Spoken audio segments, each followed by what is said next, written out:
What's going on, guys? Welcome to today's video. This is the first video since the European Championships that is a weekly update. I got back to training on the Friday, so we competed on the Wednesday at the European Championships. I flew back on the Thursday and I was back in training on the Friday, but this is the first weekly update. So one of the things that I kind of want to speak about is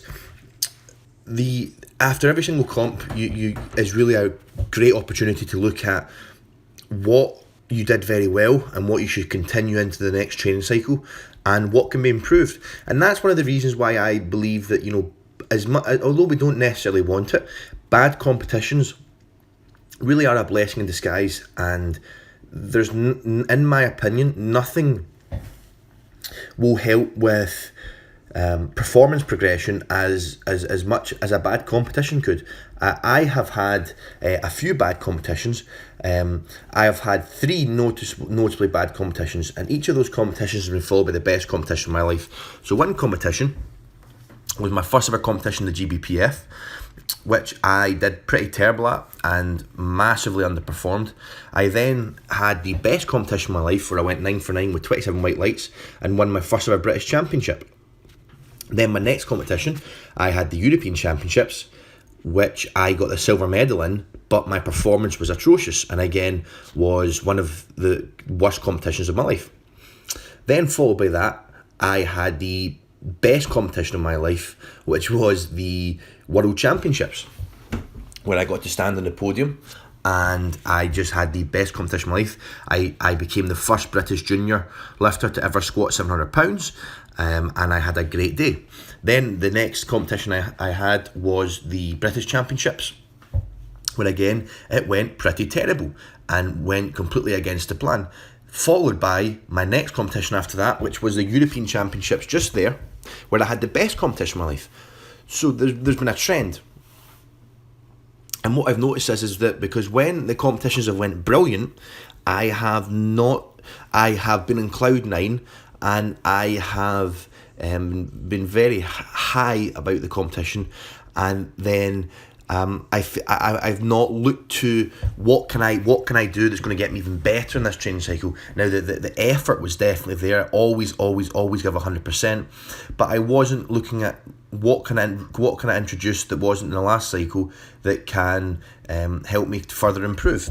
Whereas after my worst competitions, I analysed everything and was like, right, here's a game plan as to what I believe I can really help implement that's going to really help improve performance further. Now, this is what I have remedied after the European Championships. So I've got a few things that I want to work on. Number 1, I want to continue to improve my knee tracking and squats. The difference in knee tracking from the British Championships to the European Championships was the difference between my squats at the British and my European record squat at the European Championships.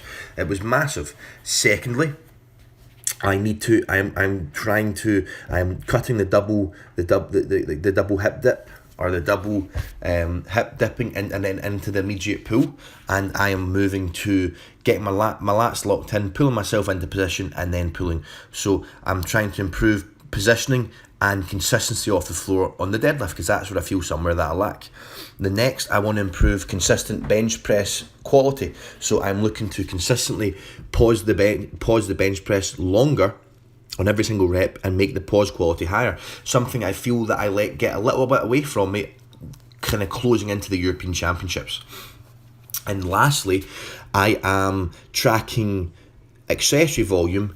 I'm tracking accessory loadings, and I'm doing this by, in my notes, every single accessory work that I do, I'm writing down the weights with the reps and the sets that I did, and I'm looking to linear progress that. In the past, I would always do my accessory work. Obviously, I'd never skip out on anything, and I'd work really hard at it, but I wouldn't note it down, and me, because I'm stupid, would often forget how much weight I'd used the previous week. So I would almost just be kind of putting on whatever weight I was able to do for those reps and sets, and there was no real linear progression. So although the effort and the work rate was there and I was working super hard on all my accessories, I just wasn't being as smart. And it's not always about training harder, it's about training smarter too. So this time the idea is I am tracking every single accessory movement I do with the loading, the weight, the loading that's used, the sets and the reps, and I'm looking to linearly progress that.